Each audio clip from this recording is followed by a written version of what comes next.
আল্লাহ রাব্বুল আলামিন বলছেন যে এটা রমজান মাস, এই ইমানদারগণ আমি তোমাদের উপর রমজানের রোজাকে কি ফরজ করেছি। কি জন্য ফরজ করেছি? যাতে তোমরা তাকওয়ার নীতি অবলম্বন করতে পারো।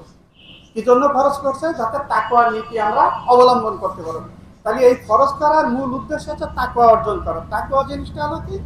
তাকওয়া জিনিসটা হচ্ছে আল্লাহর ভয়, যে একজন মানুষের ভিতর কি পরিমাণ আল্লাহর ভয় আছে, কি পরিমাণ সে আল্লাহকে ভয় করে, সেটা হচ্ছে তাকওয়া। তো সেই তাকওয়াটা কি এই মাসে আল্লাহ পাক কি করছেন? শাহরুর রমাদান আল্লাযী উনজিলা ফীহিল কুরআন হুদাল লিন-নাসি ওয়া বায়িনাতিন মিনাল হুদা ওয়াল ফুরকান। বলা হচ্ছে যে এটা হচ্ছে রমজান মাস, আর এই রমজান মাসে আল্লাহ রাব্বুল আলামিন এই পবিত্র কালামে পাক আল কুরআন নাজিল করেছে। সেটা কি জন্য? সেটা এই জন্য করতে, এটা সত্য এবং মিথ্যার পার্থক্যকারী। তাহলে কোরআন যদি আমরা পড়ি, তাহলে কোরআন পড়লে আমরা সত্য এবং মিথ্যার যে পার্থক্য, এই পার্থক্যটা আমরা বুঝতে পারবো। তাহলে কোরআনটা পড়া এবং বোঝা এটা আমাদের জন্য অত্যন্ত একটা জরুরি বিষয়। তারপর ভয় করা, একটা আগে বলছি ভয় করা। আমরা কাকে ভয় করবো? আমরা আল্লাহকে ভয় করবো। ভয়ের মধ্যে কতগুলি সিস্টেম আছে। এখন দেখেন, আমরা যারা রোজা রাখি, আমরা যারা নামাজ পড়ি, আমরা কিন্তু সব কিছুই করি। নামাজে পড়ি, মিথ্যা বলি, নামাজে পড়ি, গোসো খাই, নামাজে পড়ি, ঝগড়া করি, মানে যত রকমের কথাবার্তা অশ্লীলতা আছে আমরা করতে থাকি। কারণ আমাদের মধ্যে তাকওয়া অর্জন হয় না বিদায় আমরা এক একটা করতে পারি। তারপর হয়তো তাহলে আমরা একটা করতাম না। আজকে দেখেন, বাংলাদেশ জামাত ইসলামী এই যে কাজটা করে, তাদের কাজটা কি? আল্লাহ সন্তুষ্টি অর্জন আর রসুলের আদর্শ এই মাটিতে, এই জমিনে বাস্তবায়ন করার জন্য চেষ্টা করতেছে। আমরা এই যারা কর্মী আছে, তারা এই তাকওয়াটাকে আমরা প্র্যাকটিক্যালি মানুষের সাথে সম্পর্ক সৃষ্টি করি। তো কিভাবে? মনে করেন আমাকে একদিন বলবো যে ভাই আপনি আমি দেখা করবো, আমি তাকে কি বলি? ভাই আপনি আমার সাথে ফজর নামাজে এসে দেখা করবেন, কারণ ফজর নামাজটার সময় আমি থাকবো। যে লোকের নামাজ পড়ে না, তখন তো এই চিন্তা হবে যে উনি তো ওনাকে দেখা করতে আমাকে ফজর নামাজে যেতে হবে, তাহলে তো ওনাকে পাবো না, তাই উনি ফজর নামাজ আসবে। তা আসলে কি হবে? আল্লাহকে ভয় করে আসতেছে না? আল্লাহকে ভয় করে আসবে, তার সাথে নামাজই না, কিন্তু আমাদের সাক্ষাৎ করতে আসে থেকে আল্লাহর ভয়ে সে নামাজ পড়তে আসলো, এবার সাক্ষাৎ করবো। আমার জিজ্ঞেস করবো, ভাই আপনি কি নামাজ পড়ছেন? নামাজ পড়ছেন, তাইলে এইভাবে নামাজটা আপনি পড়বেন। আমি একটা উদাহরণ দিই আপনাকে। শিক্ষক ছাত্রকে বললো একটা গরু রচনা করো, লেখো সবাই। একটা ছেলে লেখছে গরুর 4টা পা আছে, একটা পা ল্যাংড়া খোলা, গরুর 2টা শিং আছে, একটা শিং ছোট, গরুর 2টা চোখ আছে, একটা অন্ধ, 2টা কান আছে, একটা এটা কাটা। গরুর রচনা কি হইল? গরুর রচনাতে কি আছে না আছে দিকে গরুর রচনাটা হবে, গরুটা কেউ সুস্থ আছে কিন্তু যেরকম আছে ওরকমই দেখার কথা। কিন্তু সে লিখছে একটা ঠেং ল্যাংরা, একটা কান নাই, চোখ নাই। তাকে কি টিচার মার্ক দিবে? সে কি পাস করবে? আল্লাহ বলছে নামাজ পড়ো 5 ওয়াক্ত, আমরা করি 3 ওয়াক্ত, আমরা করি 4 ওয়াক্ত। আল্লাহ বলছে মিথ্যা বলবো না, আমরা অহরহ মিথ্যা বলি। আল্লাহ বলছে ঘুষ খাবো না, আমরা অহরহ ঘুষ খাই। তাহলে আমরা কি ওই গরু রচনার মতো কাজটা হইল না? যে কাজটা গরু রচনা করতে যে ছেলে, আমরা সেই কাজটা আল্লাহ করতেছি, আল্লাহ সাথে আমরা এই কাজটা আল্লাহ সাথে করতেছি। আমরা চিন্তা করি না যে আমরা কার সাথে কি করতেছি। আপনারা উপস্থিত হয়েছেন অনেক কষ্ট করে, আমি সবাইকে ধন্যবাদ জানাই যে আপনাদের এই রোজা মুখে রোজা রেখে এই বয়সেও আপনারা আমাদের দেওয়া, আমাদের নিমন্ত্রণ কবুল করেছেন এবং এখানে এসেছেন। এজন্য সবাইকে আমার সংগঠনের পক্ষ থেকে ধন্যবাদ জানাই। আল্লাহ তাআলা কোরআন মাজিদে রমজান সম্পর্কে বলেছেন, শাহরু রমাজান আল্লাযী উনজিলা ফীহিল কুরআন, রমজান মাস যে মাসের মধ্যে কোরআন নাজিল করা হয়েছে। হুদাল লিন-নাস, কোরআনের পরিচয় সম্পর্কে আল্লাহ বলছেন যে কোরআন হচ্ছে সারা দুনিয়ার অর্থাৎ বিশ্ব মানবতার জন্য একটা গাইডলাইন, হেদায়েত, পথ চলার নির্দেশনা। রাসূল সাল্লাল্লাহু আলাইহি ওয়াসাল্লাম রমজান মাস সম্পর্কে অনেক কথাই বলেছেন, তার মধ্য থেকে ছোট্ট একটি হাদিস তিনি বলেছেন মাল্লাম ইয়াদা কাউলা জুর, যে ব্যক্তি মিথ্যা কথা ছাড়ল, মানে রোজা রাখার পরে মিথ্যা ত্যাগ করল, ওলামেলামি, এবং মিথ্যা কাজও ছাড়ল না। মিথ্যা কাজ মানে আসলে ইসলাম বিরোধী কাজ, যত ধরনের অন্যায় আছে সবকে মিথ্যা কাজ হিসেবে বলা হয়। তো মিথ্যা কথাও ছাড়লো না, মিথ্যা কাজও ছাড়লো না রোজা রাখার পরে,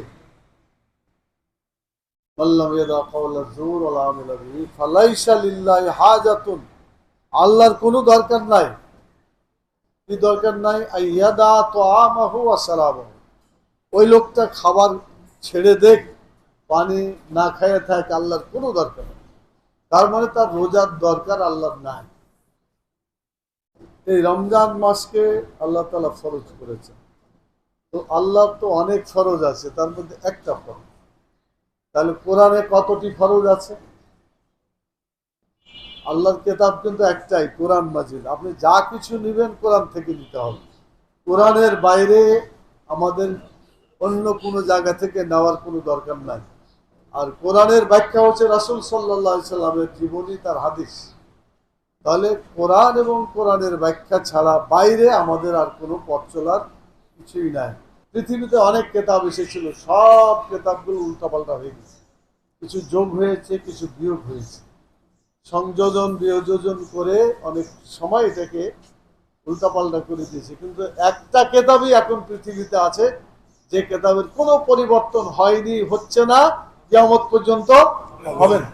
সেটার নাম আল কোরআন। এটা আপনাদের বাড়িতে আছে। তো দুর্ভাগ্য হচ্ছে যে কোরআন এমন একটা কেতাব, যে কেতাবটা মানুষ পড়ে কিন্তু বুঝে না। আচ্ছা, আপনারা বলতে পারবেন, is there any book in the world? পৃথিবীতে এমন একটা বই আছে মানুষ পড়ে বুঝে না, এক্সেপ্ট দি হলি কোরআন? কোরআনকে বাদ দিয়ে আর কোনো কেতাব এমন আছে? আচ্ছা, গেল। কোন লোক বই লেখে বা বই পড়ার জন্য বলে, সে কি বুঝার জন্য বলে না না বুঝার জন্য বলে? বুঝার জন্যই বলে। আল্লাহ তাআলা বলেছেন, আফালা ইয়াতাদাব্বারুন আল কোরআন আমা আলা কুলুবিন আকফালুহা, যে তোমরা কি কোরআন সম্পর্কে চিন্তা ভাবনা করো না? তোমাদের অন্তর কি তালা মারা আছে? দেখো না কি আর ভিতরে আছে। এটা মানুষ পড়ে কিন্তু বুঝে না। দুর্ভাগ্য এটা আমাদের এবং জাতির। কোরআন যদি মানুষ বুঝতো এবং বুঝে পড়তো, গ্রহণ করত, পৃথিবীর চেহারা এরকম হতো না।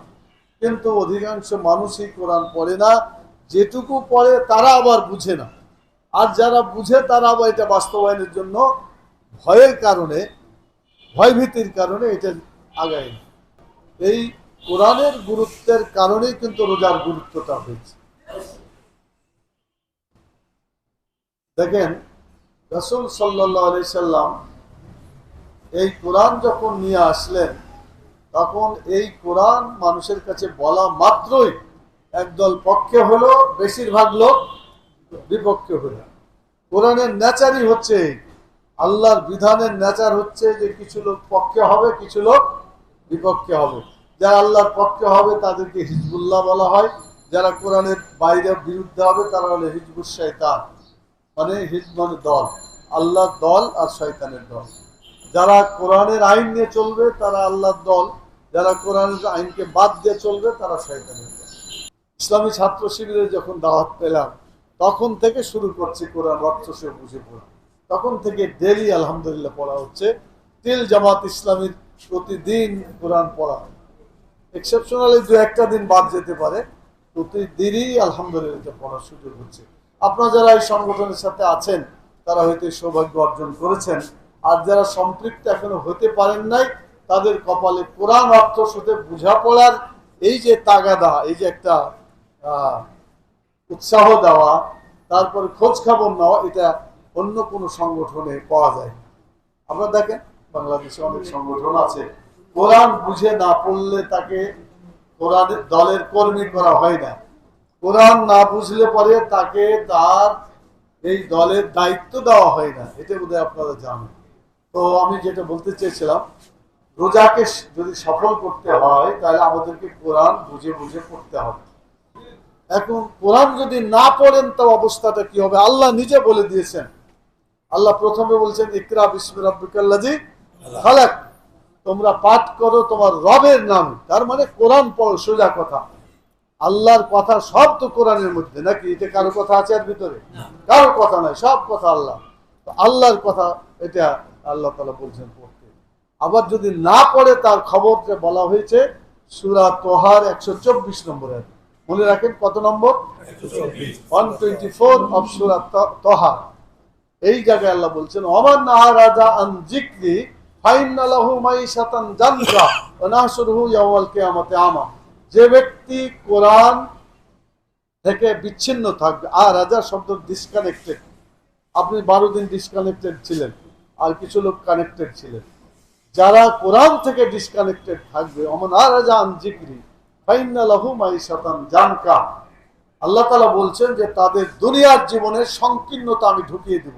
সংকীর্ণতা মানে আপনার টাকা থাকতে পারে কিন্তু শান্তি আসবে না, এই টাকাই আপনার অশান্তির কারণ হয়ে যাবে। তো আল্লাহ করে এখন দেশে একটা পরিবর্তন আসছে, আপনারা জানেন যে বিপ্লবটা হলো কিছুদিন আগে, সেটা হলো ওই ওয়ান জাস্টিস, জাস্টিস ছিল না, মানে ন্যায় ভালো সঠিক জিনিস ছিল না। চুরি ডাকাতি জেনা ব্যভিচার, মানুষকে হত্যা করা, খুন করা, গুম করা, মানে যত রকমের খারাপি কাজ সব ছিল। মানুষ ক্ষিপ্ত হয়ে শেষ পর্যন্ত ফ্যাসিস্ট সরকারকে বিদায় করার জন্য আন্দোলন করেছে। আলহামদুলিল্লাহ আল্লাহ তাআলা সহযোগিতা, আল্লাহ তাআলা সাহায্য ছিল বলেই এত বড় একটা ডিক্টেটরশিপকে বাংলাদেশ থেকে আল্লাহ তাআলা এখান থেকে বিদায় করে দিয়েছে। বলেন আলহামদুলিল্লাহ। কিন্তু জালেম পালিয়ে গেলে জুলুম তো এখনো যায় না, জুলুম এখনো আছে, আছে না নাই? আছে। জাস্টিস হতে পারে না, সুবিচার কায়েম হতে পারে না ইসলামী আইন চালু করা ছাড়া। আল্লাহ বলছেন ইন্নাল্লাহা ইয়ামুরু বিল আদলি ওয়াল ইহসান।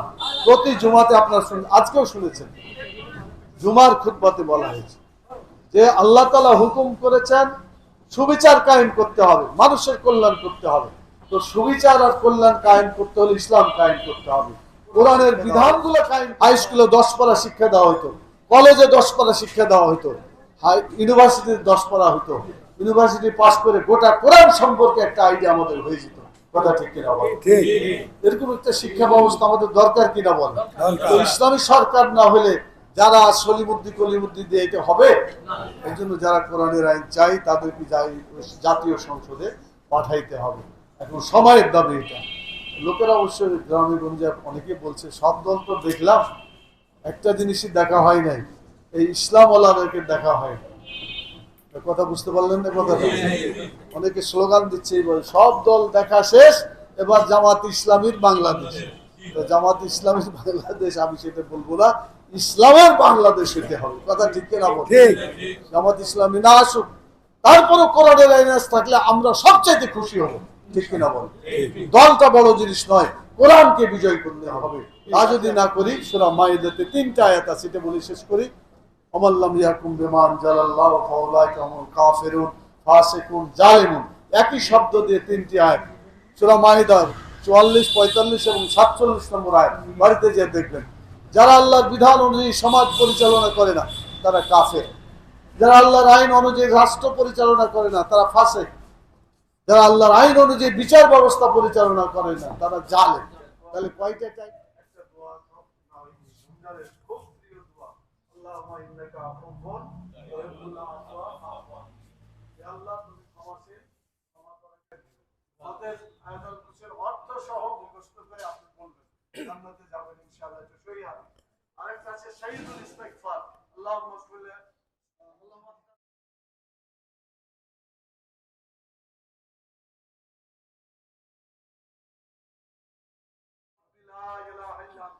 জানেন বলে অনেকে কথা বলে এটা যে পড়বে সকালে পড়ে যদি মারা যায় বিকেলে সেই জান্নাতে চলে যাবে, আবার বিকেলে পড়ে যদি সকালে মারা যায় সে জান্নাতে